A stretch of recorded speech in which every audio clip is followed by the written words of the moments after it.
think by now I know better. Locked in my head, romanticizing forever. Last love I found, knees met the ground and all my roses died. Swore I was through, but looking at you, I think I changed my mind. Yeah, let's fall in love for the fun of it. Good evening, good afternoon, ladies and gentlemen. Welcome back to the best day of the week, High Top Sports. We are live, 8:35. Happy to have you here. Happy Wednesday. It's time to get ready for week 2. But before we do, we have some special guests on, of course. Coming in at 5'9", 275. Flexing on him, Mr. David Swolerquist. And a legendary guest, 2006 national champion, Mr. Stephen Harris. Ladies and gentlemen, let's get it. Let's go. Go Gators. Welcome to the show, boys and girls. Sit back, relax. Yes, sir. Let's have a good time. Smash that like button. Mr. Stephen Harris, how are you, sir? And thank you for joining the show. I'm doing great, man. Doing great. Fresh off of practice. Coaching at Carrollwood Day School, so I just kind of got home. But I'm feeling good, man. Pumped up. Excited. Good stuff. Game in 2 days, right? On Friday? Yeah. Yep. Calvary Christian. So, we got to go get that W. How's the season been so far for you guys? What's the record? It's been pretty good. We're 1-0 right now. Our game against Madison County, our first game, got rained out. It was 14-0 at the halftime. 17 seconds before halftime. So we couldn't complete the half. We would have got that W at 14-0, but I guess we got to reschedule that. So we're 1-0 right now. Oh, brutal. 17 seconds left? 17 seconds left before the half, man. Oh, my goodness. That's ruthless. Hey, Madison. All right, now. Well, good stuff, man. Happy to have you here. Dave, good to see you, big man. How are you feeling going into week 2? Got the shades on? It's tough to wear the shades here, man. Not the week we wanted going into week 2, but hey, you know what? Here at High Top, we always fight. Let's get it. Let's go. Let's get it. Let's go. Well, boys and girls, obviously we're going to talk a little bit about last week, just for a short bit. Ready to move on. The reason, again, we want to have Stephen Harris on. He was in the spaces this week, chit-chatting around a little bit, giving his thoughts. I was like, man, I'd love to have you on. I know Gator Nation would love to hear from your perspective, obviously playing in the trenches, playing part of a legendary football team. What's your thoughts, man, on the program and where things are headed? Should Gator Nation settle down a little bit, or do they have a right to be a little up in arms? If you have a right to do whatever you want to do, but realistically, we don't really have a choice but to settle down. Everybody wants to win. I get it. You know what I mean? We went on a great run. Nobody wants to win more than me, man. I stick my neck out every week with antics and just different things to rile up Gator Nation. But man, we gotta trust in the process. You know what I mean? The old ways of Gator football, tradition, guys being there for multiple years, having big senior classes that went through the gauntlet from a freshman or redshirt freshman to still be a junior there. Those days are not there right now. So we're trying to piece things together. We're getting coaches moved out left and right. They have their own styles, and so you got to give someone some time to get their guys in and do the things that they like to do. When you hire a guy, you hire him based on what you believe he can bring to the table. But if you don't give him the ingredients to cook with, well, we're not. You know what I mean? Sure.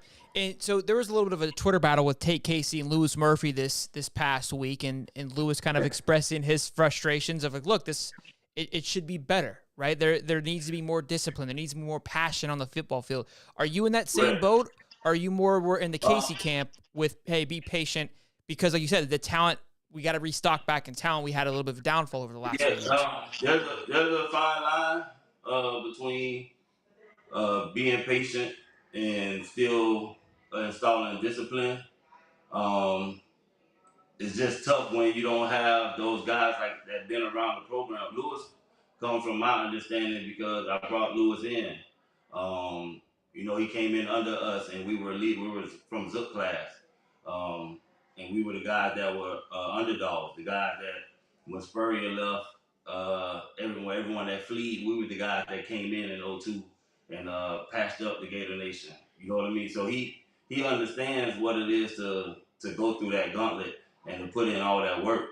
And so his passion comes out because he had to be disciplined. Sure. And we went through that. But we have a bunch of young guys that if you were too hard on them, they may break. You know, guys can leave and go wherever they want nowadays. If you say the wrong thing to them, it's another coach that'll say, "Hey, I'll take that back talk just to get them on my team." So it's like it's not the same anymore. So you got to try to find the right balance with the discipline, and it's really about getting the guys to believe and buy into the program. Other than that, it's tough to discipline someone that's not brought in. For sure, and I think the portal plays a huge factor into that, right? Because it is very simple. Right. If it's just they step on your toenail the wrong way, like I'm out of here, and it's unfortunate. It's unfortunate because again, like you said, I mean, you bleed orange and blue. That's something that has always been, that's kind of been the motto, right? And it's we've definitely lost that. That was the concern with this NIL model, that you lose the passion that college football has always had. You're not going there for the culture, right, and the history of the Florida Gators. That doesn't seem to be the way. I mean, I had my run-ins with Coach Meyer, and when I look back at my stats, I played as a redshirt freshman, sophomore, junior. If I had my run-ins with them going into my senior year like I did, and another team was offering me funds to leave, I mean, it would have been a hard decision to kind of like pack it up or not listen to him as much, or you know what I mean? It's different. Yeah, and that's a big thing. I think the fan base, and I kind of want to push this further for you. Obviously, Fire Napier has been the hot topic since last week. Where that's going to go towards the end of the year, I don't think anybody knows, right? It's the future is unknown. Where's your line, right? Like, where do you feel, okay, like at this point, for me as a fan, I'm cut off, or are you in the camp of like, look, I need to see this at least through next year? Where are you at right now mentally with that? I'm through next year. I want to see him progress with the guys he already got. If their leadership will rise, so you get some of those freshmen that are turning juniors with the third year class coming in, to see what they can do as far as leadership.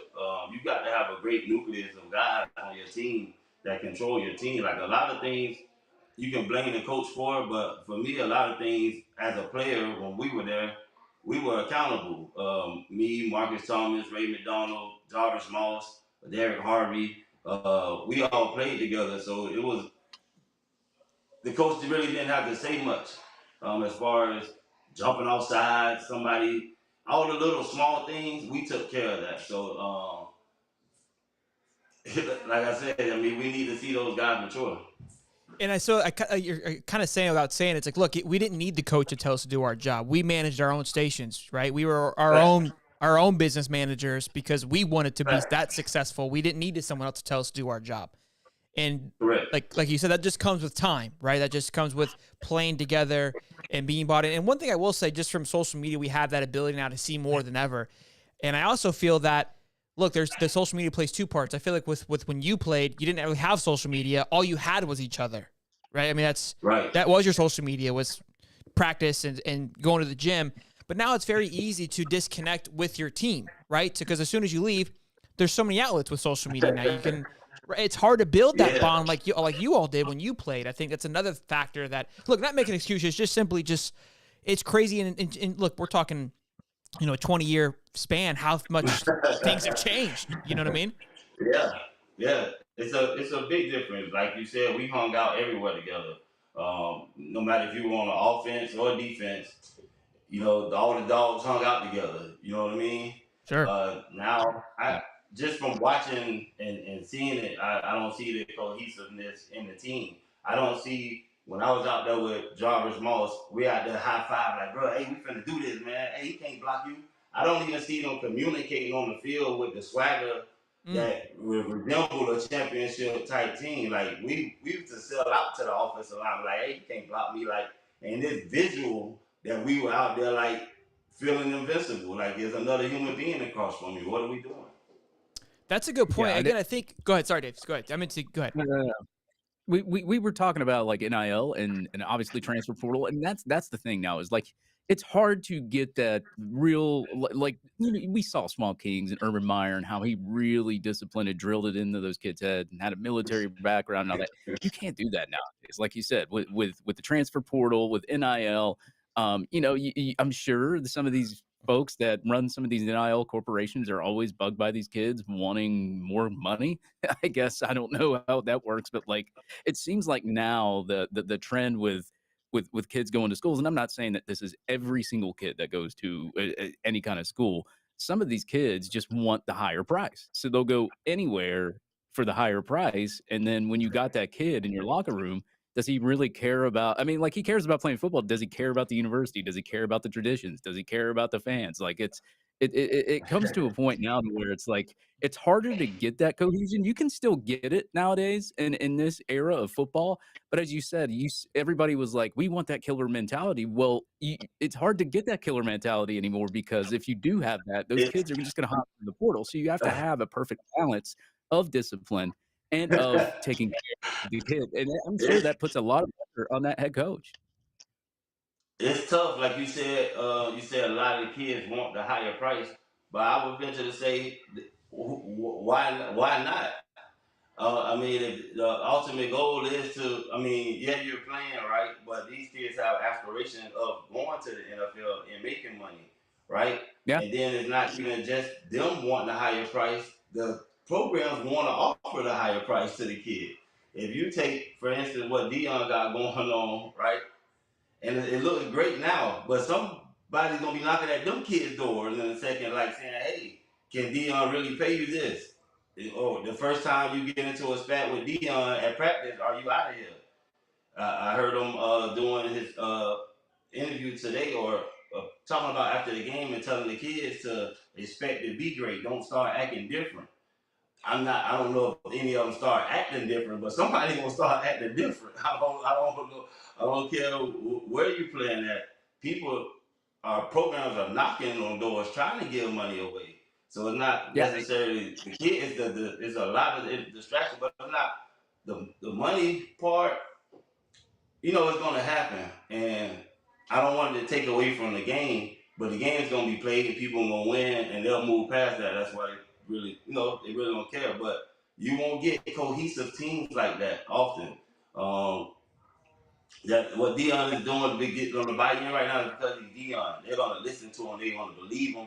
They're gonna trust in him, and they're gonna buy in because of who he is at that moment. Coaches don't have that present. They're not Dion. It's not. There's only one prime time. It's not gonna happen. You know what I mean? Some of those guys are staying with him without the money, but God willing, how long does it last when people are knocking at your door? How long can he block out the noise? How long he can't monitor everybody's phone? He can't monitor all their Twitter accounts and people offering all kinds of things and distracting them from this week game. You know what I mean? So it's like a Dylan Edwards, somebody like, I think Travis Hunter's completely bought in. Obviously, his son's not going anywhere. But Dylan Edwards, he was a freshman running back who was committed to Notre Dame eventually. How bought in is he? Right? You go to who knows? That's a good point, right? You bought into it originally, but now look, primetime, you know what he was going to do. He's going to bring the spotlight to you. Well, now the spotlight's here, and now you're raising the question like, hey, is he going to be able to defend that spotlight? It's a good point. Like the NFL, you only can have so many top players get paid this amount. Sure. So somebody gonna want one of your players. Sure. And the funny part is that's why you see Lane Kiffin with so many quarterbacks, and that's why one quarterback went to Ole Miss instead of Florida. So, yeah. They got him stacked up there at Ole Miss. And what you're speaking about, too, about like kind of just watching it, because I think this is what Lewis was saying, too, about not seeing the passion. And I think you nailed it on the head. You put it into perspective, not seeing the guys dab each other up or just fire each other up in between the trenches, like smacking somebody in the head and just Right. like you said, fire. Like you're in your own little world when you're on the football field. It's almost like they're trying to do too much instead of just play ball. And I feel like Harold Perkins ran into that this weekend playing linebacker. They tried to make him do too much and play this position and do this. Like, just go hit somebody. You know what I mean? And just be existent with your team. The teams that you're going to start seeing being successful in college football are, there's going to be a lot of underdogs beating people, guys that were able to retain their guys because they're not leaving their junior year. Sure. Teams that got 40, 50 seniors on a roster. Duke just beat Clemson. They got senior leadership. Those guys that Duke been hanging around each other forever. They've been doing keg stands and all kinds of stuff together. Like, boy, so when you go out with that type of passion and you know that guy, man, it's a whole different level of communication on the field. You know how to talk to this guy. You know what I mean? A lot goes into winning a championship and having a championship program than people think. You think you could just get X's and O's and put them together. No. That's not how it works. Honestly, you've seen this in basketball over the last few years because of the guys just one and done, like the Kentuckys of the world. Sure, they get a lot of talent in there, but there's no cohesiveness, and that's why you see a team like San Diego State make it to the Final Four because every person on there is a senior. They play with each other the last 4 or 5 years, whether they redshirted or not, and they're just dialed in, going up against a team that, has a ton of superstars, but like you said, to win a championships, it's more than just athletic ability, how many stars you have behind your name, and X's and O's, right? It's where's the brotherhood at? When we're backs against the wall, I know without a shadow of a blind doubt that guy's going to make it. I'm giving him the ball. When you got a bunch of superstars on your team, the egos check in, right? When things start to clear up. That's a solid point. Yeah, I mean, with Dion is dealing hope.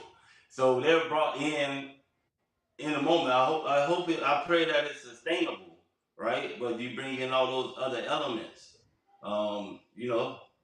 So until we get people that are brought in that are going to stick it out together, going on those championship runs, the tide is going to keep shifting.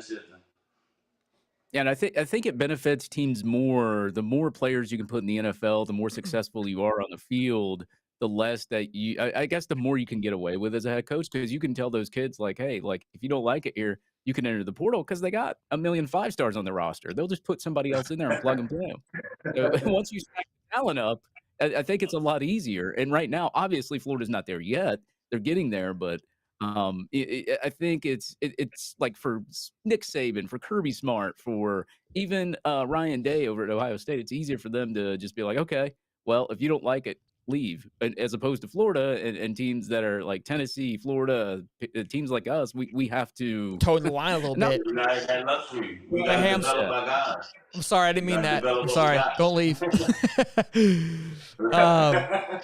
So let's. I appreciate your take on the team, man. I think that was a great insight again from somebody who's played with the team, who was a part of a championship style of team. Because everyone obviously is calling for Urban or for Dan Mullen back, right? So it's great to get your perspective. I love my guys now. That's the boys right there, getting the band back together. Yeah. Obviously, everyone's thoughts and concerns. It's hard to get excited for McNeese State. I'm excited. I love these games because these games are important. Obviously, they're not fun to watch just because it's what's on the line. But look, I think we got a lot to look forward to. Hopefully, come week 2. What are you looking for in week 2? If for somebody who's from one who played the game, but 2 as a fan. Minimal penalties, better execution. And lights out defense. And our offense should put up points just because they should put up points, but I want to see better execution. I want to see no more penalties and lights out from the defense. I put a hashtag 100 points because, look, I think, you don't want to be disrespectful. You pay McNeese State to be there. Mow these Cowboys, saddle these boys up, and just pummel them. Because, look, right now, that's how you silence the crowd a little bit. You go out there and put up 35 points. Now, with the new clock system, it might be a little bit harder, but I'm sure they're going to want to establish the run a little bit more. But the Cowboys better not score a damn point or see across the 50-yard line. Like, that's how bad this has to be. And that seems outrageous, but look, that's what we want to see. Yeah, I'll be safe with the clock system with about 400 rushing yards. Sure, right? Like just ground and pound, tear him up. Graham Mertz throws for 250, 2 incompletions. Yeah. Yeah, like a 90% completion rating, 2 incompletions with like 10 passes. Couple Yeah, of we need picks. we got to establish. I want us to be hungry, man. I want us to see. I really want to see these guys play excited, man. Play for one another. Play for the guy next to you, man. I don't know if these guys have had enough time to get to know one another. Like we've been to each other's mama's house and all kind of things like that. For all the guys that were local around for the holidays, and it's man, winning not easy, man. And if you're not playing for the person next to you, you start doing selfish things, trying to make yourself look better, swimming out of gaps. The things that people who watching the game won't notice, but a coach will notice. And unfortunately, the coaches don't get fired by reviewing the film. Sure, and I think you kind of nail it on the head too with buying in, because there was the very first false start was Odom and Damian George on the right side, and they moved because Utah had a shuffle in the D line, which that was their goal. But that's those guys being on their own accord, right? Not because Mertz didn't even clap. There wasn't even a signal to get the ball moving, right? Like that just shows how much of your own world that you're in. You are so concerned with what you're doing, and it's almost like you don't trust the guys to the left or right of you, right? Yeah. If you trust your team, what's been called and what your quarterback is doing, you're going to be bought in. That's a lot of good points. I mean, I think it's more than those penalties show the lack of trust amongst the group of guys. So, I believe the pressure. They know they are on the road. A lot of young guys playing, and they're playing in their own head, like you said. They're not playing like when you break the huddle, it's like, come on, let's go. Hey, let's do this. That puts you on the same page as your teammate. We're breaking the huddle. We're just going up there, looking for our assignment, and like fumbling down our leg because the cohesiveness, man. You got to play as a unit. You got the train got to move together. Sure, Dave. What's your thoughts, man? What are you looking for this week? Oh God, you do want me to start from the top? How much time do we have, right? Yeah. First of all, I want to see way better cohesion on the offensive line. I mean, there was plenty of plays. I could list 20 million plays from last week where Florida's offensive line is just getting mauled, and Graham Mertz has like 2 seconds to throw the football. And obviously, we only had 13 rushing yards last week. I obviously want to see more offensive line cohesion so our running backs can run the football. I also want to make sure that when we go out on the field, there's no confusion. If there's there probably won't be no hurry up in this game. But I want to see less confusion of special teams with the double jerseys, with a million guys on the field. It was just the special teams and offense was so sloppy. I could list a million reasons of what it looked like. But at the same time, I think Graham Mertz, for what he had and what he was having to deal with, did pretty well. I mean, you're throwing 70% at 333. I know a lot of those passes were short behind the line of scrimmage, but when you have 2 seconds to throw the football, that's all you can do. And I don't know if any receiver that can run a 2-second 40-yard dash and get down the field that quick. Hurry up. I mean, that's basically really all I want to see is more camaraderie there, I guess, offensive line wise, push some people around. And defensively, I mean, I really can't just keep doing what you're doing. I mean, stop. I mean, they gave up one explosive. I know that there was, the thing with Miguel Mitchell, he kind of missed his guy, and RJ Moten had to make up for it and then tripped up Jason Marshall. The guy goes into the end zone. Less of those kind of big splash plays, but I think that was the only really big explosive besides the Nate Johnson run. So, clear that up there. And I'm pretty decent with the defense. They only missed 2 tackles last week. So, and just keep doing what you're doing, but improve just a little bit there. The big thing for me is I want to leave Saturday excited for Tennessee. I think the issue was, even though we lost to Utah, you can't be upset about a loss if it was a well-fought game. It felt like we didn't even have a fighting chance was the first issue. If we can walk out of McNeese State, we see what Tennessee does against Missouri, which that could be an upset alert. Like, everyone needs to pay attention, and we'll get into that in our pick'ems a little bit later on. But how they look, I don't feel like they looked completely selling against Virginia, but they still look better than Florida, so I can't sit here and try to knick-knack, paddywhack back and forth. But I want to leave that game, the offense score a few touchdowns. We've only scored 1 touchdown in the last 2 games. I mean, they need to see what it feels like to score. You know what I mean? I'm in sales, and sometimes I'm like, look, just get on the board. You need to feel like what it is like to get a sale. I don't care how ugly it is. Just get on the board. Like, get in that habit of running in the end zone. Get some conversions in the red zone. And look, I think we're all kind of saying the same thing without saying it, but past the eye test, when you sit there and you watch a football game, something I've been notating about the Jaguars over the past decade, the Jaguars, there's always excitement in the preseason, but they just seem like they're just missing something. You can't really seem to figure it out. This offseason, everything was clicking. It's unreal how just smooth and cohesive that football team looks. And I think obviously the guys that are more dialed in, like yourself, Steven, you notice what it is. It's we're bought in. We're the chains and link, right? We're all cohesive. Right now, everything just feels like we're moving, but it's like we're just off a little bit. I need the pieces to come together, and it's just one big flowing motion. And that's where I'm excited, and I think that's what Billy's trying to promote. And obviously, people have lost their patience, and I'm not upset with that. But it's like it's just we're one turn away from being clicked. It's like trying to figure out the gears in a lock, right? When you're spinning that thing around, all of it has to link up for it to unlock. Right now, we're just kind of jumbled. As soon as those things hit the right number and sync up, it's going to unlock, I'm assuming, a complete ass whooping is what I'm hoping for. So I want to leave this week fire the hell up for week 3. I want to see the defensive line. I forgot one thing. Go ahead.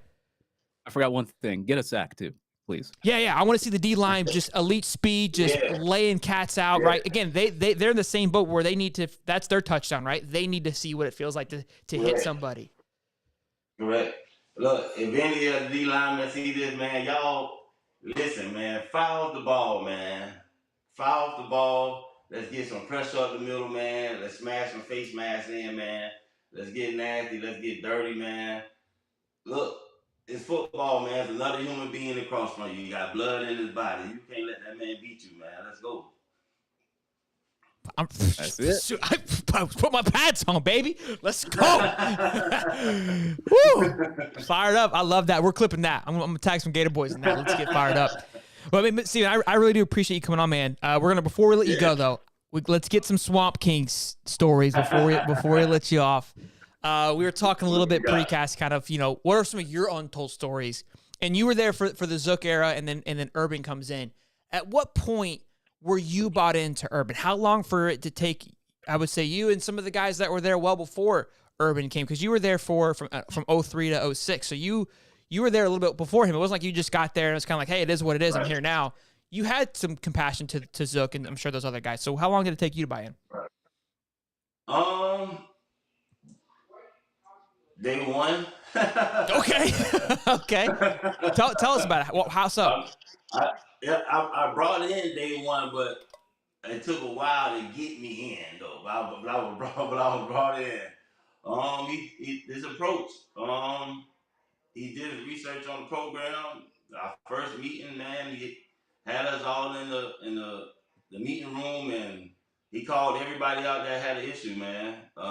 He knew everything about us, and he was just strict on letting us know that it wasn't gonna be going on anymore with his program. He wasn't afraid to get rid of anyone off rip coming in the door. If you didn't buy in, you could have hit the door.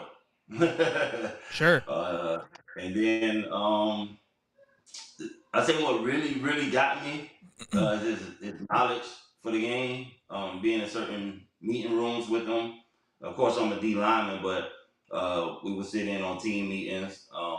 And he handled most of the special teams and the science that he had it down to how far, if you kick the ball in this corner and you guys are this fast, if you run your speed down here, the chances of them scoring is this and that and that. And he just knew a lot about the game to where if you just listened to him, you were going to put yourself in great position to be successful outside of the discipline. But the discipline, you didn't have a choice. You either were going to get with the program or you were going to leave. But luckily for us, most of us were dogs anyway. I mean, we were, like I said, I don't want to say Florida's reject class. I came in 2002. Spurrier had just left. So everyone was willing to find recruits. I actually got a call the last recruiting Friday from Coach Red Anderson that they had been looking for me at my school to come to Florida for a visit. And then my signing day was that Wednesday. So it happened that fast. Wow. Where Florida was putting guys together. My Gavin Dickey, Dallas Baker was with our class. Spurrier wanted Dallas, but he came in with me. You get Torian Charles, Jermaine McCullum, Terrence Holmes, Jamel Cornelius, Kenneth Toots. I hope I'm not. There's a lot of us that were still on that team that made up that chemistry. So For sure. What are your thoughts? I mean, you were obviously in Swamp Kings. I think it's. I'm sure it's been a fun ride for you since being in it. All right, kind of getting to relive that time. It's something really special. What yeah, do you say to the haters that were frustrated that it wasn't enough Untold? I'm sure a lot of. I mean, I see it. Major Wright's been commenting on it. I think it's crazy, but the fact that they're haters and not Gators, I really ain't got nothing much to say to them. They probably a Florida State fan, but hello, hello, Holly. for those who wanted to, I don't see me personally. I couldn't want to see a whole bunch of bad stuff about a group of people. Like I want to celebrate that. But I understand that people wanted to know more insight about what we had going on. People were asked to be on it. Some people did, some people didn't. Some people were skeptical about what they were going to say. For me, anything for Gator Nation, I was going to do it. I was always brought in from fighting in 2003 when Florida State was jumping on our Gator head after they cheated. So I've been brought in. So, it was a great documentary to me. Sure. I recorded with them for like 3 days. A lot of the things that I discussed as far as my career at Florida, getting in trouble, had my run-ins with the law, bar fights, being on trial for 3 days. A lot of people don't even know a lot of things. Quitting the team my senior year, coming back, Coach Madison riding to my classes on the scooter, telling me I need to come back to play. Hold on, wait. A lot being best friends with Marcus Thomas, him getting kicked off the team for numerous reasons. So why'd you quit? Why'd you quit? Coach Mike was trying to be a disciplinary too much. Okay. And I think I missed some classes or something like that. I was a senior, but he was so hard on my head. I was going to graduate anyway, but one day he just he approached me in a fashion that I didn't like. We were in the locker room. He called me in. Coach Strong was in there, and he was like, without me, you're gonna be dead or in jail.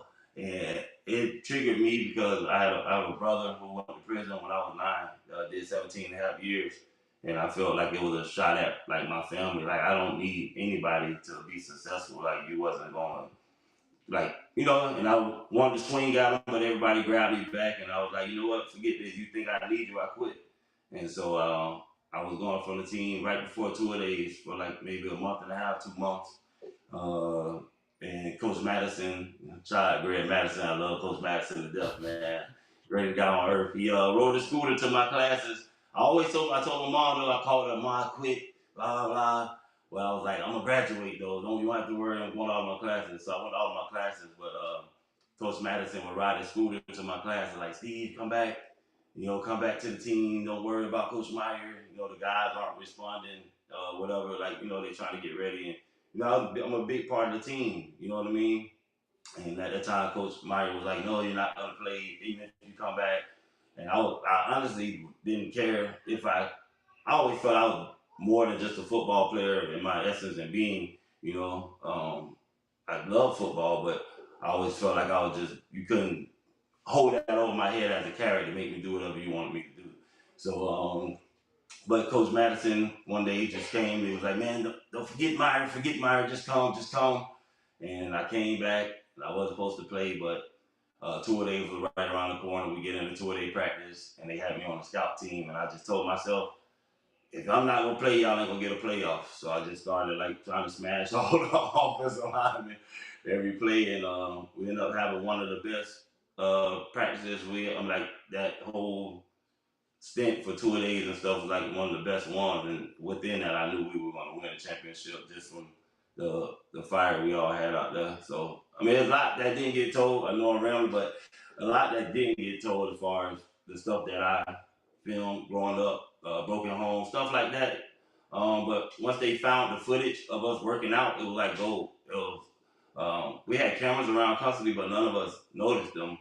But they found it at the stadium, all the tapes. And once they opened those films, they were like, "Hey, we got to scrap a lot of stuff." So, but it was fantastic for me because and a lot of my teammates, talking to all of my teammates, we were in the moment. So you don't really get to realize what you're actually doing. So to go back and see it and see yourself in that moment is like it's surreal. Like and the level of which we did it and knowing other great programs looking at us and saying, "Hey, you guys with that deal," is like it means a lot. So two things. Whoa. Okay. So now obviously well past. I mean, there's a photo of here you and her showing some love. So I imagine things are squashed. But I love Coach Meyer. I love Coach Meyer. Our two roles were different. So looking back, do you feel like, hey, like I think you had the right to stand up for your thoughts because again he clearly crossed the line. But you mentioned precast about his psychology game. Do you think that was part of that? Yeah, he was trying to reach me. When I look back at it, I don't think he was saying it as a sense of like trying to downgrade me or saying I won't be successful. Sure. Without him like that, I believe he was trying to reach me like, hey, you need to listen to me. I'm really looking out for you, trying to get you to do the right things. You know what I mean? Because after that, like we went to a golf tournament together, just me, him, and Tebow. This is the first time I ever been invited to like an event outside of the football. And here I am with the freshman prodigy Tebow and Coach never heard of him at a golf tournament. And you know the guy that always praying in the end zone. Oh yeah, the guy was kneeling. All right. That's thanks. Refresher. Funny story. Me and Tebow have the same birthday, August 14, 1984. And when he got there, I had been there for 4 years. I registered in 2002. So 2 days come and it's like, hey, we have a birthday. They have a cake. I'm like, oh man, they got a cake. It wasn't for you. The first time a cake had ever been brought to practice, I was like, it's my birthday. No, it's Tim's birthday. Oh yeah, Lord, Tebow was a special one. Hold on though, you glaze over another. I love filmmaking and I love the ability to tell a great story and to be able to go back and tell a story. People don't understand like how much work that actually takes and just filming interviews and being able to piece it all together. So you said that they found this footage of everybody working out in the middle of making it and basically reconstructed the show. Yeah. That is that to me is incredible because I felt like that footage like go ahead, sorry. Director Captain English sent me an email like, hey Steve, you did so great. However, I want to apologize. Like a lot of the stuff that like I shot scenes like I'm in Ybor City. I've called up different bars down there with people I know that run the restaurant Seventh and Grove. They got us exclusive access. They got hookahs out. We walking on the beach. I'm all in the hood in Tampa on 290 Lake at the Washer House. I got people out there. They all acting and. That's right. Yeah, they can actually rematch. But he assured me that they did me great justice. So I said, all right.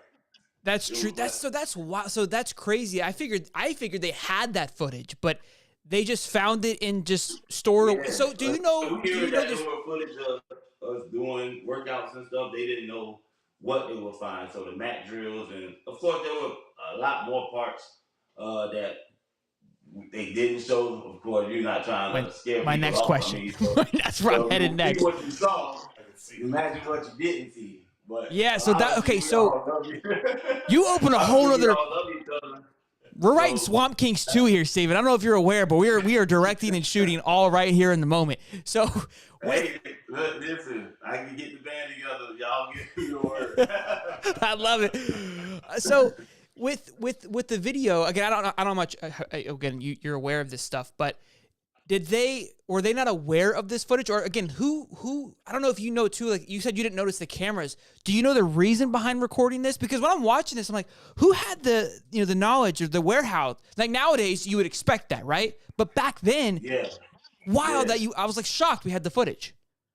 I mean, I have no idea. I mean, just trying to capture media.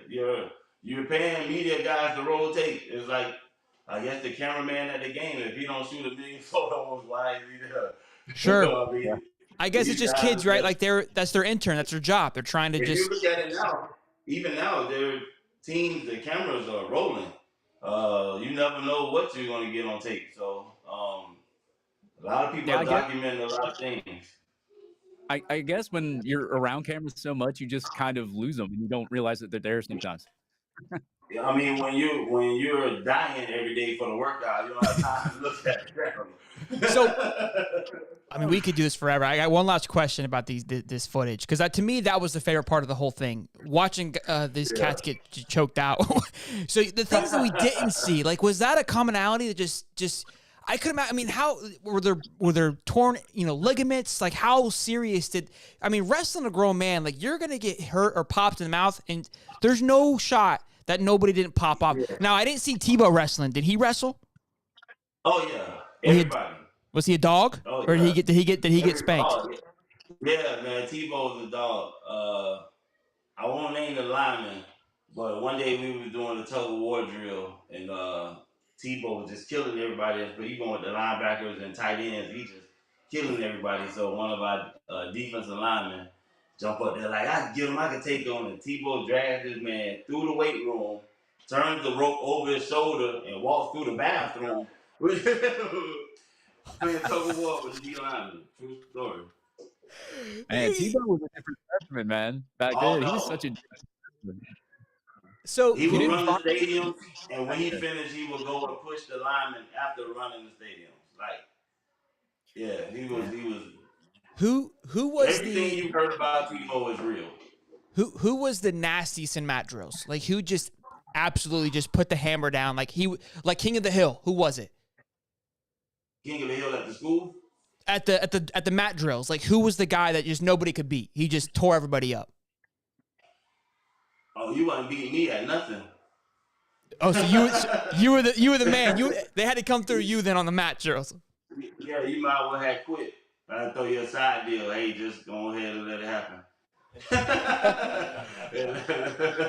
All right, I don't know if you're aware of this. I think this was after your time, but a lot of people had questions about this. With the Dimps and Rainey story, who was faster? They did like a track race.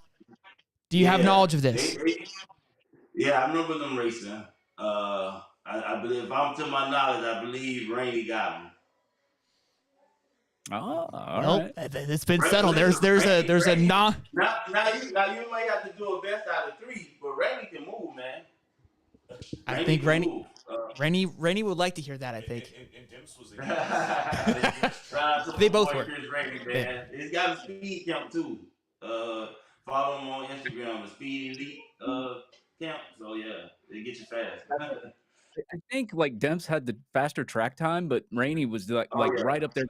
And he had a bigger stride. Dimps is blazing, man. Dimps is, I mean, some of those angles of him pulling off on people are just ridiculous. So, he's fast.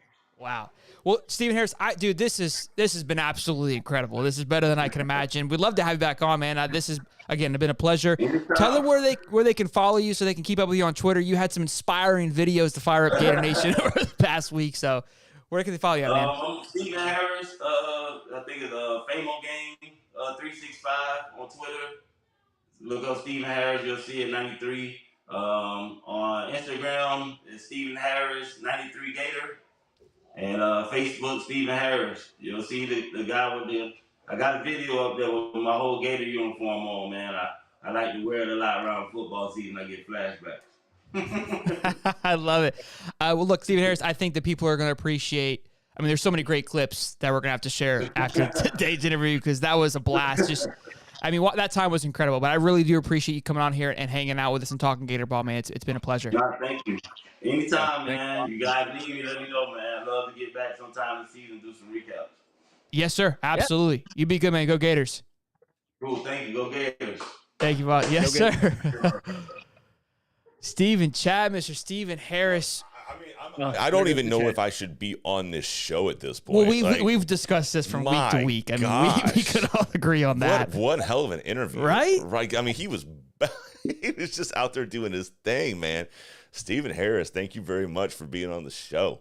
Unbelievable stuff there, boys. We have a jam-packed show. We're rock and rolling 200 strong. Let's drop a like, show some love, boys and girls. Got a lot to go over still. Hell of a way to kick the show off. Make sure you guys go show Mr. Stephen Harris some love. But let's keep moving here. Depth chart was released today, as we hoped that it would. I haven't looked at it yet. I always like to wait and try to see it raw with you guys. I don't think too much has changed, except I do see a little freshy get a little starty time. Davey? Yeah. Can you confirm? Yeah, yes, it is Mr. Eugene Wilson, by the way. And look who's behind him. Look who's backing him up. Oh, Aiden Mazzell. We whipping the head out today, boys? That was weird. Yeah, and look, Andy Jean's up there too. And Andy Jean is not hurt anymore either. Andy Jeans. I'd expect to see a lot of these guys. I'd expect to see old Maxie Brown get a sling in there or two if things are all going in the right direction. All seems the same. Looks like Slaughter's getting the start once again. Because but look, I think I'm okay with that, especially with Kingsley being down. Let him get a week of rest and let Slaughter get some more reps in there as too. So that's not a bad start. Can we settle this whole discussion about Eugene versus Trey? Your own fan base is it's very confusing. They're fighting each other. Yeah, it's very confusing. Because Billy calls him Trey, so I think Trey is probably the settling debate. I mean, but you guys have been going back and forth. Why do they call him this? Why do they call him that? Well, because he's the third. Trey. It's a nickname. Man, y'all were fighting with one another. I was not on whether or not to call him Eugene or Trey. It's people that are new to the game. Go ahead. So we got in a fist fight. It's okay now. Sometimes you need to do that. Is Damian George still getting the start? He's still there. Okay. But the safety that's supposed to start last week, it was Jordan Castell, but he was not on that starting play. RJ Moten was. And there was a 70-yard bomb. So clearly your depth chart made shit. Everybody sitting at home on that first play was like, this isn't what was on my Jordan bingo card. Castell, I hate that guy. No, he's not even on the field, bro. Yeah. He's not even on the field. There was maybe 2 or 3 mistakes the defense made. And one of them was a big mistake right at the beginning. But that was actually, if you go back, you look, Gator Nation Football Podcast, they released, the film on everything, which is pretty cool. I mean, it is kind of like Miguel Mitchell missing the assignment, Moten having to move up and or actually trying to make up for him missing that. I think it was Jason Marshall. Jason Marshall missed. No, Moten missing. But, Jason Marshall was chasing the guy down, but he had tripped Jason Marshall. So that's why the guy was able to go to the end zone. We can go back and forth all day about it. But yeah, look, there's depth chart, nothing too crazy there, but Eugene getting the start, which I think we were clamoring for that. Is that Trey? Is that Trey Marshall? I hate it here. I hate it here. But look, I heard, obviously, we're going to talk about a little bit about last week, because obviously the big, everyone's yelling is for Billy to get the boot and for a new offensive coordinator to come in and start working some things around. The big thing is, if you go look at the play calling, the play calling wasn't the issue, right? We talked about it in the FSU-LSU game. Both teams came out and kind of punched one another in the mouth. Typically, you always have a scripted first drive play, and then you kind of go from there. Yep. What it seems to be, and this is from 10XL guys, Joe Frangie show. He kind of really he brought it back into for me, because I was having a hard time describing what Billy is lacking, and what it was is it's too scripted. Billy goes in there again with a set of plans and does not adjust accordingly to what's happening. He is so locked in his ways and so organized, which we have talked about being good, but here's the bad of it, that no matter what way things are going, he doesn't have the ability to call an audible. in all of the sense and adjust to what is happening to his game plan, because he's so bought into his game plan because it works so well at Louisiana that as long as the plan works, there will be success. Unfortunately, I think the reason why he's so buying into it because he hasn't had hasn't had a chance to see it run full circle, right? I feel like the Utah game last year, he stuck to the script and it paid off, and because there wasn't many errors that allowed for the script to get out of hand. But again, the play calling wasn't that bad. I had a whole breakdown. I did Seth's breakdown, which was phenomenal. And again, I love watching the shows because I need to see, like, get my juices flowing and then I can run with it, right? The play action was working. We weren't utilizing it at the right time.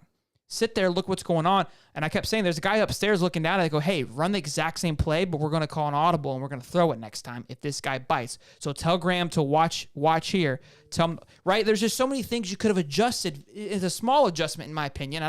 I'm not the coach for a reason, but again, if you're so stuck in your ways, it's almost easy to predict what's going to happen. And I think that's where Billy has to be able to adjust himself. It's not necessarily a whole other person at that position, an offensive coordinator, right? Now, because again, I don't think the play calling, the plays that are being ran were the issue. It's the inability to adapt, to try one of his special plays. Because we have plays we have extreme success on, and you never saw it again. The swing arounds and the dump offs to Eugene Wilson were extremely successful. We saw that 1 or 2 times. Like, just beat it up until it breaks. You know what I mean? Like, if it ain't broke, don't fix it. Until they fix it. Right? Until they fix it. And then they're going to overcorrect, and then you capitalize on what's wrong with the other spot, right? Like, it's just, I don't know. I feel like we're like, in chess, we all have an opening move that we feel comfortable with, right? You kind of go into that chessboard, you know who your opponent is. You're like, this person struggles with this opening, right? The Queen's Gambit is a famous opening. Well, it's just an opening. It's not the entire game, because then you adjust because people counter your Queen's Gambit, but you've allowed yourself to maneuver your way to have an advantage. He's opening with Queen Gambit and hoping to just follow the script and that this person's going to follow each. You can't do that. Sure. You can't do that. You're welcome for some chess knowledge there, boys and girls. I'll whoop that ass any day of the week. Just DM me. But yeah, so Dave, go ahead. I can see you just slobbering there on the mic, ready to roll. Yeah. First of all, before I even start anything, shout out to at StinkMainer229 for introducing Stephen Harris to Gator social media so we can get him on here, because I promised I'd give him a shout out. All right.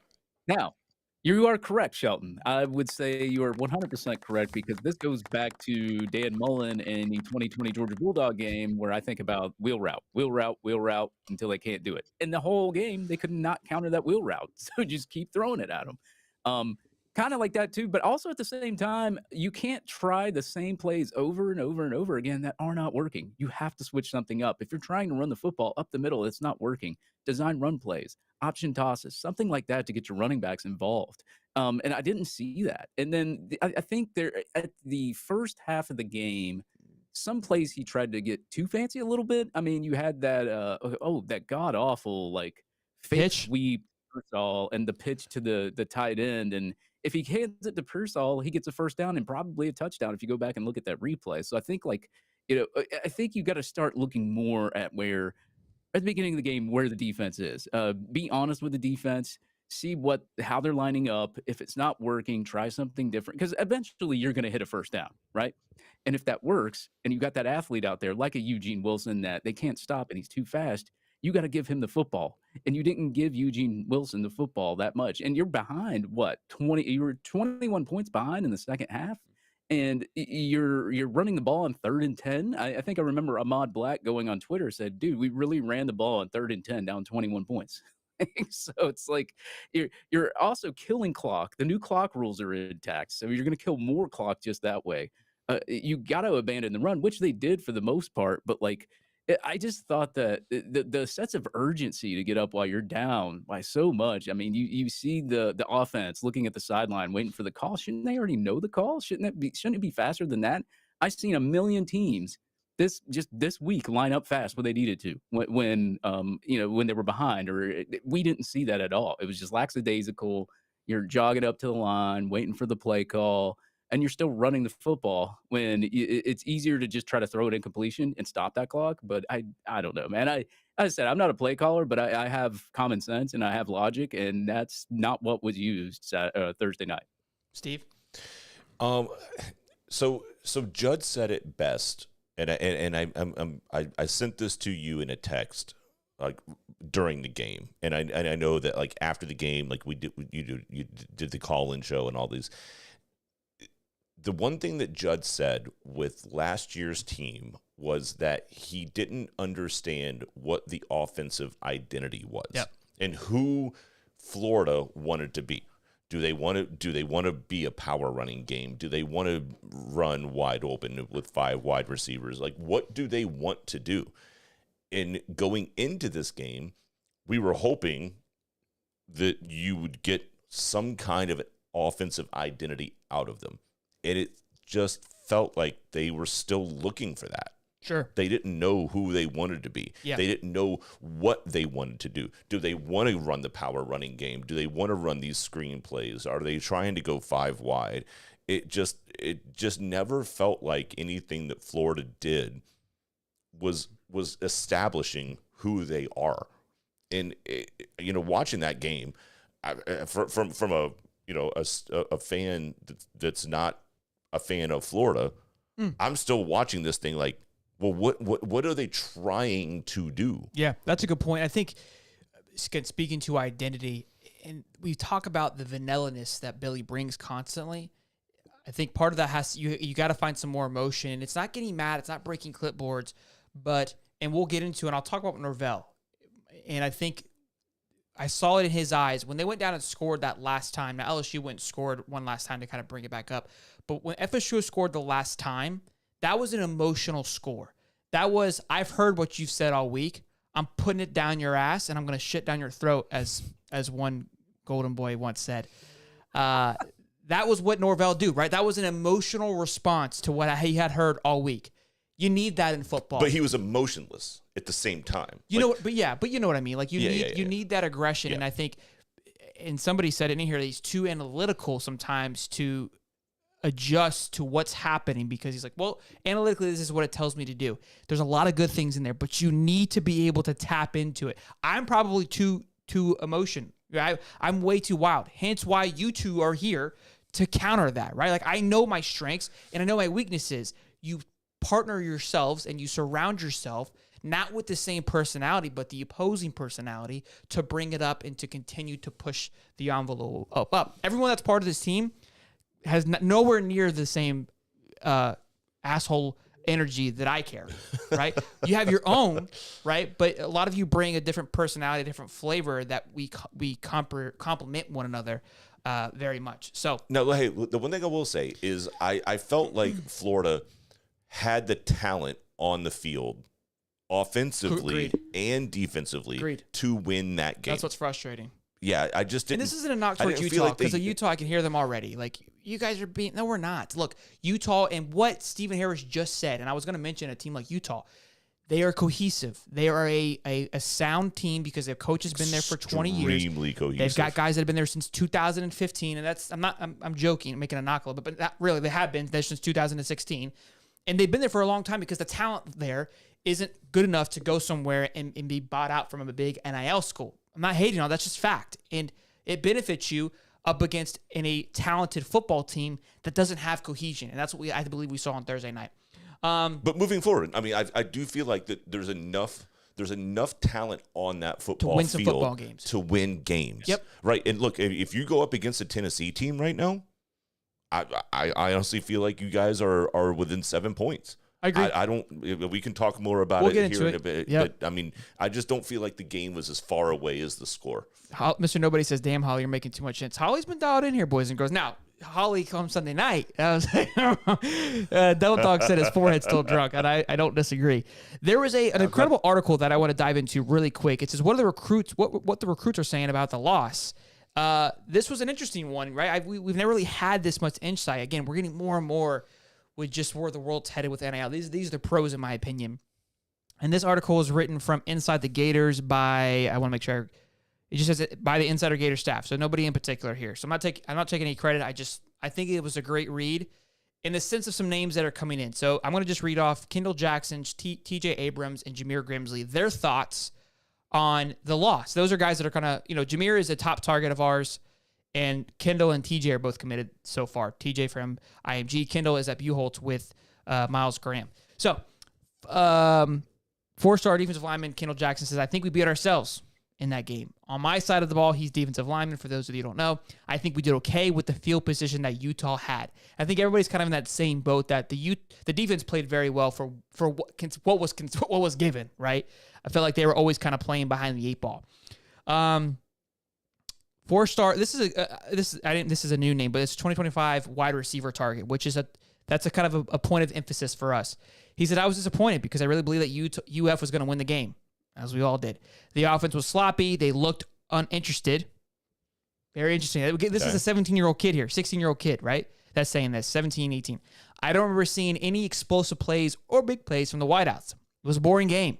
Nothing to really get excited about. I want to see more creativity from offense because right now the offense looks really boring and unprepared.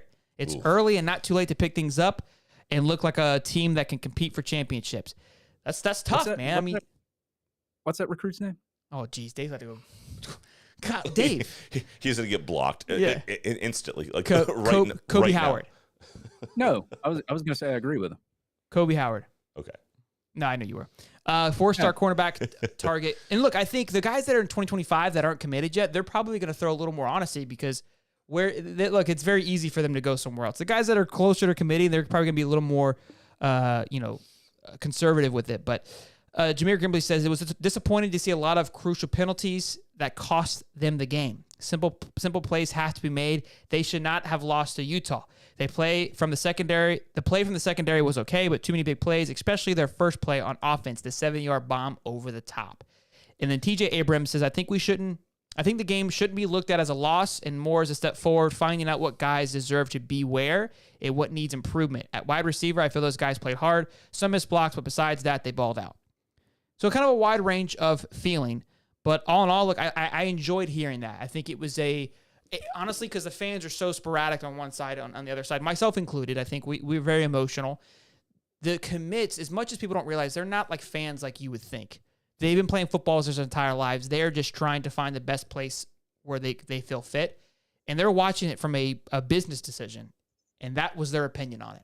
So I would love, hopefully this can be a reoccurring thing at Inside Gators where we get like a weekly update on the feeling. I think it's a different perspective and a healthy perspective than just us screaming at each other on Twitter. But that's me. Thoughts on that, David? I just report the news, so I don't scream at anybody. I mean, like it's just one game, though. I mean, I hate to say it's just one game, but it's one game. I mean, if you finish the season and you look way better, and I've always said this when teams come out, and even like Joe Milton didn't look that good, Carson Beck didn't look that good, but teams start out, they figure things out, and as the year goes on, they figure what works, what doesn't, and that's why I always say, man, you always want to schedule a cupcake at the beginning of the season so you can figure things out in the cupcake game, maybe even two. Georgia's doing that. They're doing the smart thing. I just hate playing really hard teams at the beginning of the season because, I mean, even if you win like we did last year, then it's phenomenal. I mean, you feel great, but I mean, if you lose, it could be a huge loss if you're still trying to figure some things out that may not work in game and impose it to your spring and everything else. Yeah, because you're playing yourself until week one. You should ask LSU how that feels. Yeah, I knew that was coming. Well, I was gonna say it worked out for us last year too. It's just it's one of those things. It's like it doesn't really, as long as you can improve and show some kind of improvement, I wouldn't really worry about it. So. Good stuff. Real quick, super chat from Harlan Harris says $5. Says enough loser blood. 01 talk. Let's get to the big boys up north in Panhill, baby. Live watch. Holly is the best Holly. Good timing for that, you little twat. Portal King. So look, guys. So this isn't. I'm not giving Steve credit here. This is my topic. This is my topic. It's fair. This is my topic here. We have talked about this all offseason. This is at the moment we've all been waiting for. Is the portal the way to go, or do you need a little bit of both? Where's the answer at? And this is a complete overreaction. It's week one, but that's what we do. We've been waiting for this, so it doesn't matter. Don't at me. Look, I think what he proved this past weekend, is that you can be extremely competitive and dominant by building through the portal. And he may have crushed the dream of having a top-tier recruiting class. Now he's doing both right now, which is extremely scary. But we were going Amazing. over, if we go look at the offensive side of things and defensive side of things, let's go over the top tier talent here real quick, Steve. Okay. Jordan Travis. Transfer. Okay. Keon Coleman. Transfer. Okay. I can't think of his name. Johnny Wilson. Johnny Wilson. Transfer. Okay. Arizona State. Jaheim Bell. Transfer. South Carolina. Okay. Trey Benson. Transfer. Okay. And then Oregon. who is the D lineman number 5? Jared Verse. Jared Verse. And I'm sure there's a few more. Transfer. Buffalo. That I sound like the guy, you sound like Sunday Night Football. Yeah, Trey let's go. Benson, Yeah. University of Ohio. Oh, jeez. So look, Hamalama Lake. South Carolina State University. so look, I think he proved on Saturday that the portal can be effective. Now, I think the other question is longevity, which we're too far into that. We'll see how that plays out next year. And look, maybe he just goes and replaces these, because your team is going to be departed next year. All these guys are gone. It is built to win a national championship this year. And we're going to get into that too. I'm going to hold you extremely accountable for that here shortly. But look, I think right now he's proving that it works. Ole Miss does the same thing. We'll see if it carries. USC to an extent is doing the exact same thing. The guys that are competitive right now, could it be just a quick Band-Aid fix? Like you said, you're built to win right now. It's, in a sense, it's like the team that, like the Rams, they bought in to win that championship. It worked off. Now they're trash. They're back to the bottom. They have nothing. Versus somebody like the Bills, who built a strong foundation. Now they haven't won yet, but they're right there every year for the last few years. Yep. We're getting closer to the NFL with this as well. But look, I think it's going to be a part of the formula more than I think other coaches. And somebody even talked about how Dabo might be dead in the water because he refuses. Because he won't do it. He refuses to buy in. Agreed. Yeah. Saban's another one. That's a big mistake. Not buying into the portal. Yeah, this is the thing with the portal. It's like, even if you have a stacked team and you have a good team, you always see Georgia or Alabama take a few guys from the portal each year. I mean, if there's a talent in there, you're going to get it. The thing about the portal is it can help Band-Aid. It can help Band-Aid bad recruiting if you're recruiting bad, but it can help Band-Aid a position that you don't have a lot of depth on too.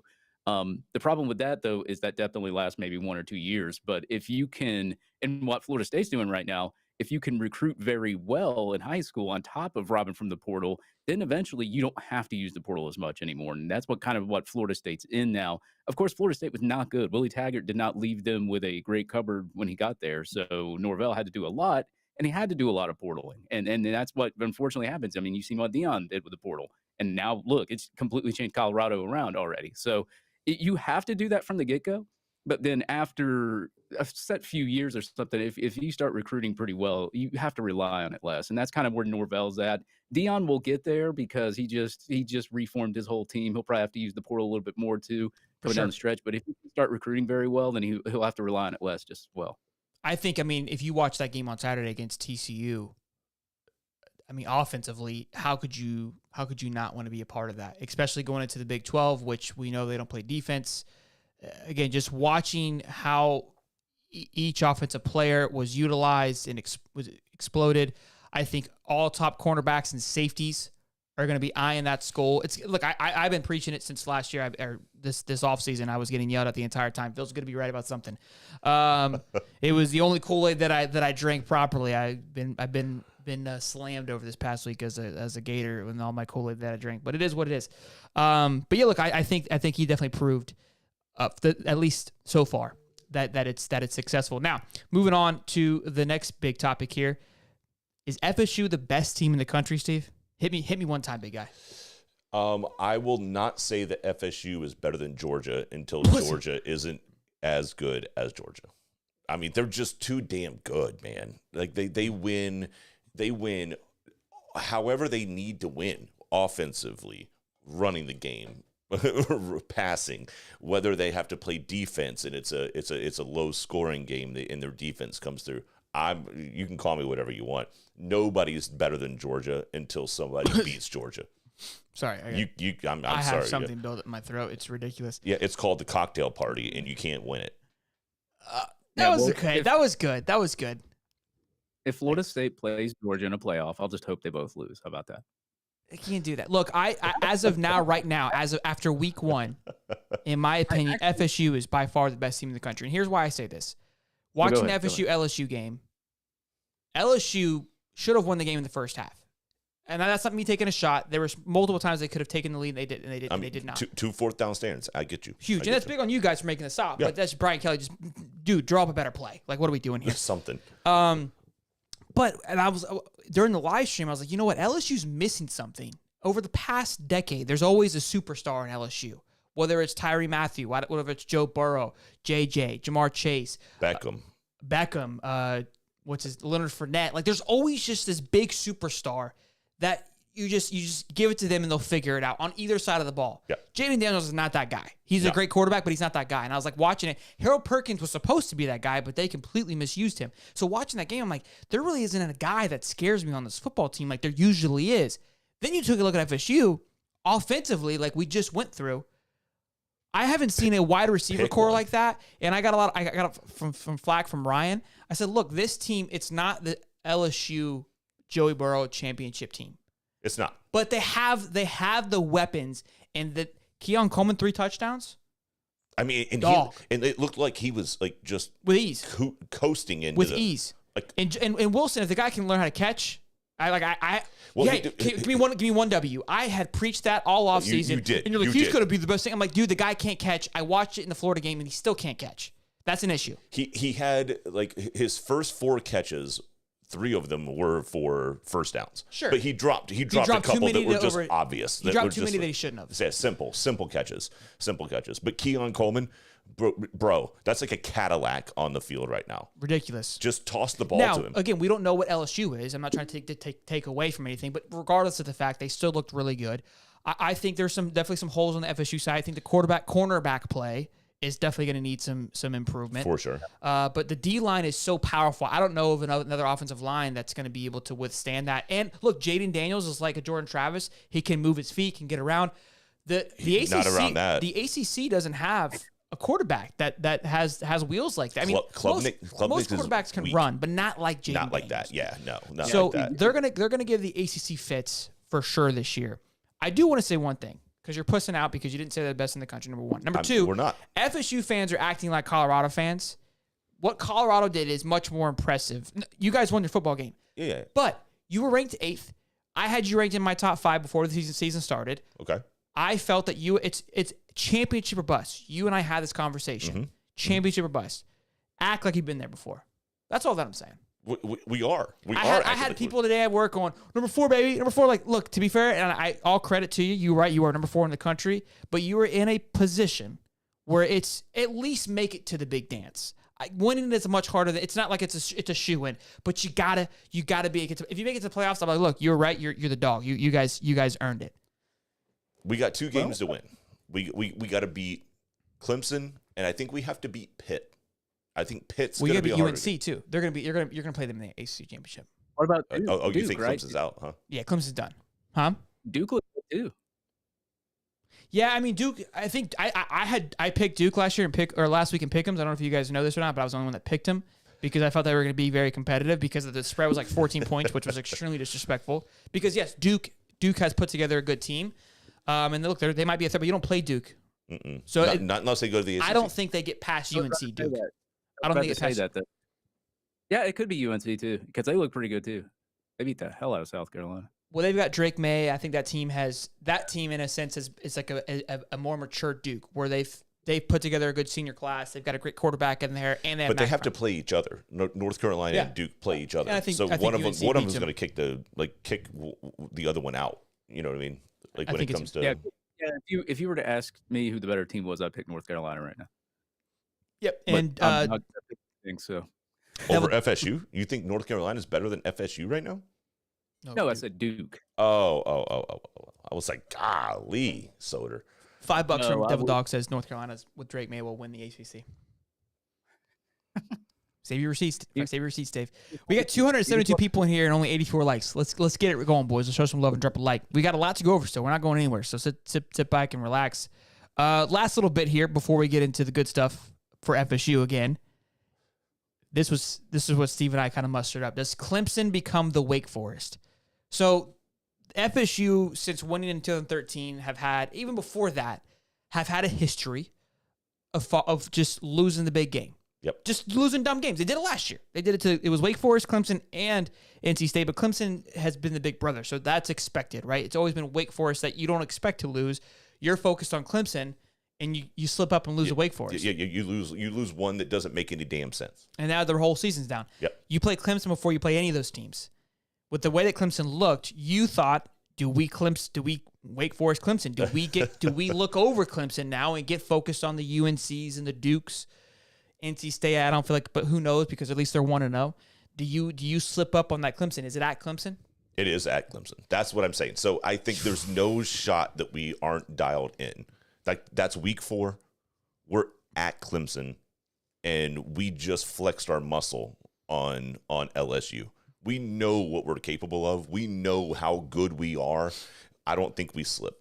I don't think we slip at that game. I don't think so. I'd be more concerned about the ACC championship than I would about because going now, to Clemson, because now we're dialed in, son. The ACC championship, you're outside of your typical realm, right? You're out of that normal click. But the Clemson game, again, that last touchdown with Norvell, just that statement, like I'm ramming it down your throat.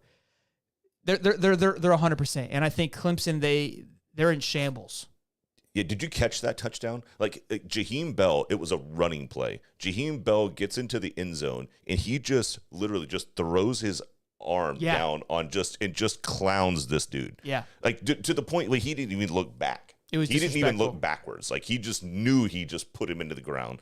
It was just disrespectful. Yeah, that's a good way to put it. Demoralizing. And then you saw like one of the coaches try to talk to Norvell, and Norvell was just like, I'm here for blood. Ghost. Here for blood. He had a ghost face on. Dave? Yeah, I was watching that with one of my best friends. He's a Florida State fan too. So we sat down. We watched the first half, then I went to the house the second half. It was like night and day. I thought it was going to be a lot closer in the second half, but Florida State dominated that second half. I mean, both teams pretty much threw for the same amount of yardage, but FSU was able to just capitalize on their opportunities and win the football game. So hats off, man. Like, I thought that game was going to be closer. I thought LSU was going to win, but Florida State just completely. And Keon Coleman, man, yeah, he was one of those guys I wanted out of the portal. Yeah, Florida State got him, and now other teams going to. Yeah, he was on a different level that game. I'm not going to lie. I mean, like, I was even surprised watching this kid. Like, I mean, he would catch the ball, he would make one move, and it was like 30 yards ahead of him. Nothing but green. Sorry, you can just pull it out of your mouth anytime.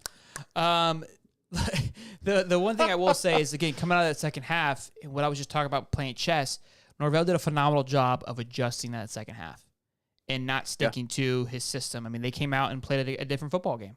They look like a whole new team in 2 quarters. So kudos to those guys, man, for sure.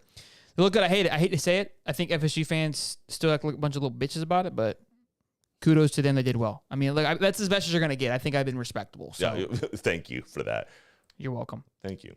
Next up, we've got Pick'ems, which is brought to you by MyBookie. If you guys want to start winning some football games, start making some cheddar off our Pick'ems, which my Pick'ems were spot on last week, boys. So if you wanna fade somebody, fade David. Guy doesn't know shit outside of Gator football. If you want to make some money, follow your boy. Okay. Use the code HIGHTOP when you sign up with your account. MyBookie.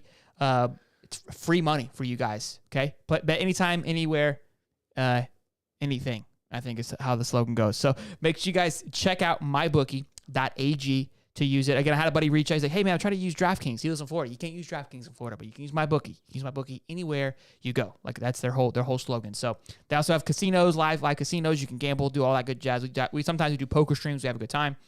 Hell of a sponsorship there, but go show some love. Just use the code HIGHTOP. Free money for the boys. So let's talk about the Pick'ems here, just so you guys can see it in all its glory. There's the scoreboard thus far. God. Can you read it, Steve, from top to bottom? If I'm looking at it correctly, it looks like Shelton won 7 games last week. Wow. I won 6, and Dave, I apparently has never watched college football in his life. He won 3. And to be fair, the 3 games that I lost, one was Florida, an emotional pick. It's true. The second one was Miami of Ohio versus Miami, Yep. an emotional pick because the guy came out and said, we're the real Miami. I picked simply off just piss and vinegar off that one. What was the third one I lost? LSU. An emotional pick. So this week we kept off the FSU and Florida game so I can be a little more We're not gonna put more those in realistic because I feel like, look, when I'm not using emotion, I know what I'm doing here. I got a thing or two. I picked Indiana to cover. I picked Duke to cover. You did. I picked Colorado to cover. Colorado. And That was the crazy and I one. picked UNC to cover. to win. Yeah. Yeah. So you're welcome. All right. So damn it. Y'all want to know my strategy? Lowest score possible, Yes. maybe. I'll win in golf all day. And I just report to That's not how that works, but okay. All right, let's get into these games, man. Hell of a job by Shelton. I'll give him credit. Like that was impressive. Outside of his, I mean, you're one off, so you're not far except for his head and heart. Like I think he was pretty spot on. So let's get into these games. We've got Notre Dame at NC State. Notre Dame is favored by 7.5. Dave?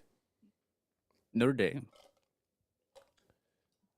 I feel like I should fade him now, huh? Okay. Look, I think Sam Hartman and the boys are dialed in. This is going to be their first real test of a football game. The one pro is Sam Hartman comes from that division. I think he's going to be prepared. It's not like it's just kind of like a one-off thing. Mm-hmm. I think Sam Hartman's going to make a point for every ACC team he plays, especially Wake Forest. I think they cover 7.5 with ease. That sounds good. Actually, I agree with you guys. Unfortunately, that's not going to do us any favors when it comes to trying to win this contest. But I'm going to go with Notre Dame as well. I think they cover that 7.5. It's a noon game. I just feel like Notre Dame noon games. Sam Hartman has just been like on fire going into this season here. All right, let's see here. What is next? We have Nebraska at Colorado. Also a noon game. Colorado is favored by 3. This is an easy one. You know where I'm going. I think so. I think 3 is they're giving into the 3, which we've talked about because of home field advantage. So they're making this a pick 'em. They won by 3 last week. I think it's going to be a spicy one, but Nebraska couldn't put up 10 against Minnesota. You think you're going to hold Not that offense. that offense to 10 points? Mm. No. It's going to be a bloodbath. Yeah. I think this is going to be personal. Now, I will say Minnesota's defense is really good, but I would still You pick better Colorado. You better pick Nebraska. No, don't you switch now. No. Don't you change on us You better stay your lane, big guy. Nope. Who are you picking? Nope. Who are you picking? Colorado. All right. Y'all heard it. He's picking Deion. So next time he try to give me some shit. I think the Well, I'm game's thinking- closer than what we think. I do think that there's going to be a lot of points scored. I think it's going to be like a 38-30 game, but I do believe that Colorado covers. No, this sucks. Utah This is a good one. Utah at Baylor, noon game, ESPN. Utah favored by 7.5. You're first. I'm What gonna do you- go with I think Utah wins and covers. I just believe that they're a good football team, to be completely honest with you. And I don't know how good Baylor is after last week. What's the injury report look like? That's your job. Yeah. What? Hey, I report on. I'm supposed to be. All right. I'm supposed to be your bookie. Yeah. I'm doing everything here, Dave. Okay, I'll go different. What'd you pick? I took Utah. Okay, well, I'll pick the other team, Baylor. There you go. I got to go with Utah here. I think 7.5 is. I don't know. That's a tough one. I think it's going to be closer than. I could be wrong. Baylor coming off a tough loss. That concerns me a little bit. But I think Cam Rison's supposed to be back. Rison's back. Yeah. Yeah, they kind of got blown out by Texas Tech. It wasn't even close. So Oh, Rising's back? Why didn't you tell me? that's it's on you, Go ahead. big guy. Look, you're a college football fan. You're supposed to know these things. You want to do Michigan UNLV? You can't just be adding shit. That was not part of the game plan. All right. to the plan. Ole Miss and Tulane. Good game. Ole good Miss game. at Tulane. Ole Miss is favored by 7.5. 3:30 game. No. Yes, you're correct. Ooh. I'm taking the waves here. Yeah. Ole Yeah, Miss give me is Tulane. favored by 7.5. Muddy- You said. Muddy came into the Dark Knight. That guy does not miss. When I read his comments, he's hit it on every team that he's talked about. So I'm gonna stick with Muddy on this one and take my waves here. Take the green wave. Cover 7.5. Actually, they get 7 points. I'll take that all day. Oh, Tulane gets 7 points. Yeah. Oh yeah. And they're Ole Miss's defense sucks. Yeah, I'm taking Tulane. All right. I think we all are at this point. That's, Oh, jeez. I know it's awful, but it's just too I thought this was easy. gonna be It's too easy. a splitter. God, there's an emotional game here. Your mom said last night. Let's go. Texas A&M at Miami. At Miami, which means that all of like 17 people are going to be there for that game. 3:30 game, ABC. Texas won last year 17-9. Texas A&M is favored by 4.5. Dave? And that is up to Dave. Texas A&M. This sucks. This is an emotional pick because that Texas A&M guy on Twitter keeps talking shit, and I really want them to. I picked him to lose this game, but I also have my ego of not getting wrong is tough. I don't know. I just don't believe in Miami. I would love for Miami to win this game, but then I'll hear the SEC. SEC talks too. This is an emotional pick, which is very unfortunate. And I feel like I've been on a burner. They didn't look that great last week against Miami, Ohio. They only scored like 30. I mean, like I think TVD only threw for like 200. Yeah, but they didn't need to either. A&M looked really good. I gotta go A&M. You going A&M? I'm gonna take Miami on this. Okay, that's fair. Just to That's not a bad pick. Just to get out of the lane. All right. What we have next? Let's go. Let's go Oklahoma SMU. Good one. SMU at Oklahoma. 6 o'clock. For some odd reason, it's on the ACC network. I can't quite figure out that, but it's a 6 o'clock game. It's on ESPN Plus. SMU at Oklahoma. Oklahoma favored by 16.5. It's on ESPN Plus.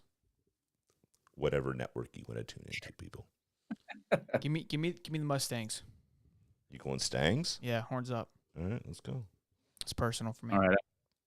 I'll go ahead and go Oklahoma because of the points. I absolutely despise Oklahoma, so I'm gonna go Stangs. I got to bet with Jason that the USC wins more games than OU, so this would help tremendously here. I think SMU is kind of making a little bit of a tear. I think 16's a lot. I don't That's think a they lot. win the game. I think it's just a lot. And they played well last week. I mean, it was don't get me Louisiana wrong, Tech. it was Louisiana Tech, but they kind of looked in sync. let's get into a saucy one. That's a good one. Number 11, Texas Oh, geez, this is a real good one. at Alabama. 7 o'clock. It's the prime time game, baby. This is the game that you wait for all day. You get past your noon games. You get past your 3:30 games. You get past all those nonsense games in the middle of the day. 7 o'clock. Toe to leather. This is the big one.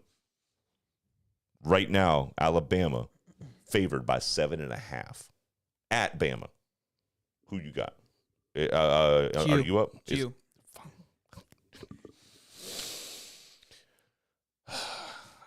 I don't know if I can bet against Bama until Bama's me. I'm going Bama.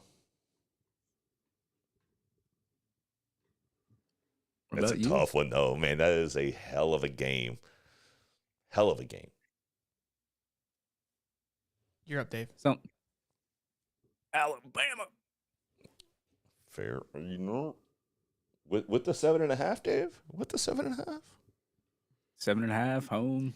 Texas did not look good. I was not sold on Texas last week against Rice. Playing in Bama, it's a personal one. But Texas is pissed because they felt like that game got away from them last year. Quinn Ewers obviously went down. My heart wants Texas. Me too. This is an emotional pick here. I'm not sold on Bama, but like you said, Bama's going to Bama. Give me the horns. Ooh, That's an boy. emotional pick, boys, so don't follow me on that one. Look, even Trav said it. Sheldon loves Texas. I do love me some horns, boys. You know what I mean? I don't know what it is. They got like 84 quarterbacks there. I just love it. They just. I have mean, I would love for options. Bama to go down too. That's just going to be. Oh, that's just be a that. blast. I can't argue with that. And look, it's a win-win because Texas is SEC now. We're already claiming them, so you can't hit me with an SEC loss. Oregon. You want to do Oregon? I thought we had Pitt and Cincy. We do have Pitt and Cincy, but I don't know. I just do. I do Oregon there. We have End it with Pitt and Cincy. That's a good game. They're two non-ranked teams, and there's an old Gator quarterback there, and that game. Pitt could be a serious ACC threat with this win. That's for sure. So why are we skipping it? I mean, there's Come on, other options. guys. We have Missouri as well. Oh yeah, how many? Come on, guys, Actually, let's do watch that college game. Let's do it's Missouri and Tennessee, isn't it? Middle Tennessee, yeah. Oh, not the real Tennessee. No. Oh, I don't care about that then. Let's do Cincy and Pittsburgh. Go ahead. All right, do you have the line? I don't Yeah. have it in front of me. So Pitt's favored at home by 7.5 against Cincy, and Emory Jones just threw for 300 yards. Oh, Yeah, 5 it's touchdowns. him? Yeah, with Xavier Henderson had 140 yards catching. Oh boy. Oh, you're first, David. Yeah, I'm going Cincinnati. Emory Jones thrives when he doesn't have to play a defense, and yeah. I'm taking Pitt. I'm taking Pitt. That day's using emotion there. You fucked up. All right, boys, that's your pickings for the week. Make sure you go to mybookie.ag and use the code HIGHTOP for the boys. Oh, sorry. Next we have, we decided to do our top 10 this week, our very own top 10, and here's what we decided to come up with. So top 10 college football power rankings. So Georgia stays number 1, Michigan number 2, FSU is number 3. I think Michigan did their job, Georgia did their job. Bama looked a little shaky, and I think FSU just looked really, they dominated the first 2 games. Ohio State looked a little flat against Indiana. I almost wanted to put Penn State over Ohio State, to be honest with you. I really did. I wouldn't hate that, yeah. Penn State looked really good. The hype behind Penn State never is true, so it's hard for me to buy in on those guys. Always feels fake, right? It always feels fake. Yeah, and I feel like Ohio State just sucks that they're up there because I don't think they have what it takes. I think they take 2 or 3 losses this year. I think Penn State's going to be a threat for them. I think Michigan obviously is going to big brother them again, and I think Notre Dame's going to beat Ohio State. I have Notre Dame taking down Ohio State in one of my projections. So I think this is a down year for Ohio State, which I also have been saying that Ryan Day is on the hot seat for the fact they have yet to get a starting quarterback going into week 2. It has to concern you a little bit. Thankfully, they play in the Big Ten, so they don't play anybody for the first 7 weeks of their schedule. That's going to change next year. But look, and I think SC, everyone tries to find a hole because they allowed too many people scoring. A team scored too many touchdowns in the first game, but it is what it is. Tennessee, I hate having them up there, but they're already up there. So Why are they up there? Well, because they have a little bit of recognition from last year. It kind of carried over. We talked about this before we went on the cast. Like we were going to do just an outright hit the erase button and just do what happened in week 1. Right? Like who was the number 1 team after what we watched in week 1? Take away all their previous accolades. But you can't. Right? You can't take away what Georgia's done in the last 2 years. So we kind of stuck with what they've done and what they did this week. So Georgia kept their head above water. who would you have put in that spot, David? I don't know. Tennessee crashed and burned at the end of the year, and then Someone asked. Joe Milton almost threw 2 picks to Virginia's defense. They dropped and only threw for 201. But let's put them up there. You know what I would have done, and you're going to hate me for this because I always give you crap about talking about Deion. I'd put him up there. We talked about, I think top close. 10's a little bit over the top because I wouldn't put Deion over Utah. I wouldn't put Deion over Washington, right? There's a lot of teams that I wouldn't put them over just yet. That's a bit of a stretch. But it's funny you said Power that because we actual just had that conversation. Huh? They're just power rankings. They're just power rankings. I know. Look, this is the argument we were kind of having too. But look, I think this is going to change drastically. I don't think Oregon Oregon I think could quietly creep up there. But Notre Dame's done a good job. I think that's good. So Tennessee, maybe we could have rotated out. I think there's a little bias there, but look, until they prove me wrong, I feel like they hold that spot. They would still be in the top 10 even if they were 10 they would still be in the top. Yeah, 10. I'm not putting Washington over Tennessee. Mm-mm. Yeah, Seminoles at 3. They look good. I think they look good. They did their job. So Yeah, but Penn State, to your point, it always feels like this like false expectation. yeah, that but you never they get did their job. It gets the Power 5 conference, Power 5 team, West Virginia at home, but they did their job. Look, that's what you guys We got to get. figure out a formula, man. Figure out a formula. Oh, jeez. pull the calculator out, but this is ridiculous. I'm a stats guy, man. Here, I'll just do like percentages and all that. And we'll Before we from go there. into tweets of the week, Dave, do you want to roll off your? Oh, yes. Let's go Yeah, ahead. read. Let's see. All right, folks. Fresh ball fall is upon us, and you need to be in the festive spirit. Light a candle, get some pumpkin spice, and make sure your balls look nice with the sponsors of today's show, Manscaped. Nature may clear the leaves of your trees, but you'll need Manscaped to help you get ready for that sweater weather. Get your pants puppies prepared for cuffing season with a trim as refreshing as a fall breeze by going to manscaped.com and using promo code HIGHTOP20 to save 20% plus get free shipping. Manscaped, your ultimate best in men's grooming. If nobody ever signs up with Manscaped, just the fact that we get to hear Just that that- weekly just that. just makes it worth it. That by itself is amazing. Yeah, it's incredible. All right, boys. Tweets of the week. First order of business, of course, the little brothers, the little sisters down south. Miami Hurricane football doing a buy one, get one on the Texas A&M game, which is a top 25 matchup. So there might actually be more fans at the Hard Rock. There might be like 500 now. Unreal. Well, How do a buy one? Like they try to jab us, not Miami, but people by selling tickets through Costco. This is nowhere near the same thing. No. Nowhere. Like they're literally giving tickets away. Well, nobody was going to the Georgia Tech game anyway. So they're like, okay, well, we'll just give Yeah, away. but you're using a massive game to pump up. Like I would have get maybe like another ACC game, but like I don't know. I get it. I get the combo, but that just shows how pathetic you are and how like little you At the believe in same your team. I think there was like 4 or 5 SEC teams that had a deal with Costco, and in turn, it makes the university money. So doing that wasn't really that big of a diss. This is losing the money. This is just the school just giving it away. giving it away. Well, no, that's the thing, though. Nobody was going anyway. So think about this. So if nobody was going to go to that game anyway, and you're giving away a free ticket, Sure. people might be more inclined Well, to show up. It'll be funny if there's nobody still goes. Nobody will go. Okay, you're Yeah, right. no, You're yeah. right. Nobody's going to that game. They're gonna swag their Next up, this photo was everywhere. Now, to be fair, I watched the video. It wasn't as egregious as this photo looks. It was like Mac was trying to like get him to come back, and I think Mac just grabbed his neck, but it didn't come off that bad. But even still, like that's just rough because Beamer was taking heat. choke slam. Golly. You listen when Daddy's talking. That's Yeah, basically what it looks That's like. exactly like, hey, come back. I was talking to you. We won. Yeah, it looks awful, but I don't think it was that way. It wasn't that bad. He choked the cock. Next up, we have the ACC Barstool account tweeted, they're not storming the field, they're meeting at the Paul. They do it every game, win or lose. Why do we have to explain this every year? So, Steve, passing this over to you. It's the dumbest tradition in college football. But so the University of Clemson doesn't actually own their own football field. So it's public property. So every time they play a game, they can storm the field regardless of who the team is.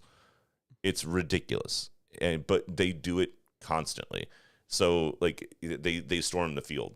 And every time Clemson's like, well, we tried to tell you guys that this is just a normal thing. Well, that's because you're idiots. It's like it's a gathering. Like it's just like it's like tradition. We'll meet you so at the paw. Duke stormed the field, and they're basically mocking what Clemson them. does. Yeah, Yeah, just get off me, Clemson. Shut up. you get so emotional about that rock in that stadium. I hate that. do It is the dumbest tradition I've ever seen. They literally get off. I love it. They get out of I the think it's locker room. great. They get on a I think bus. it's fantastic that they They- drive around. they in their take a spinners. drive They come around. down this phenomenal hill, touch this incredible rock, and whip FSU's ass. I love the tradition. Stupid. Love it. It's stupid. Love it. And there, I love and it. there you have it. I just think it's great. Oh, do you? Ollie's gonna love the next one. Yeah, I do love this. The fact that that guy like took the time to like like flick off the Westcott Center and then turn around and be like, I just need to change my life priorities. I feel this though. So this guy tweeted out, some people at home who were just listening, a picture of him flicking off Florida State. Said, had to make a quick pick stop. Then posted shortly after the loss to Duke, says, yeah, I think last night showed me I need to quit being so invested in college. On college, I was on campus. I had classes and hung out with players. I went to games. I was around Clemson 24/7.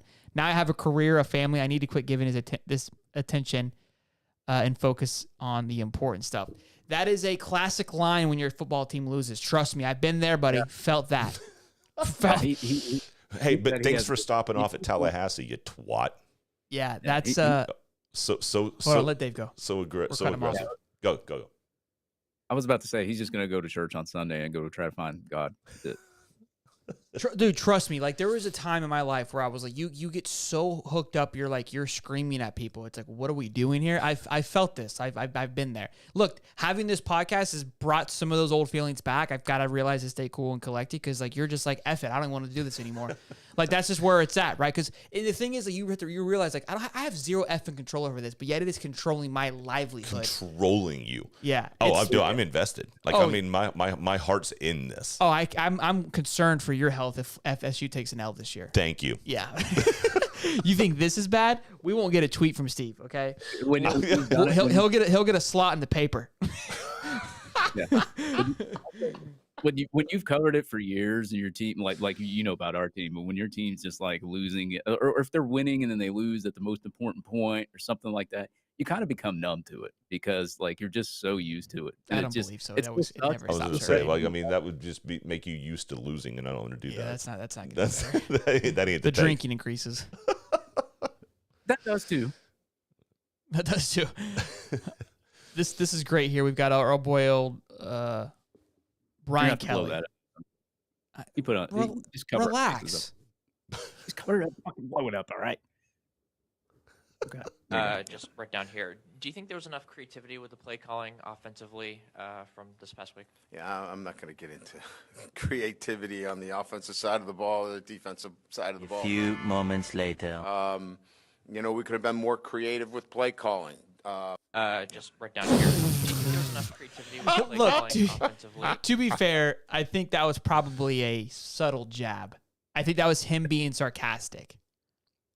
That's typical Brian Kelly. Like that wasn't him like misspeaking. That was him definitely like taking a shot. Oh yeah, it is his own staff. He is a douche to where he asshole. Yeah, that was him going.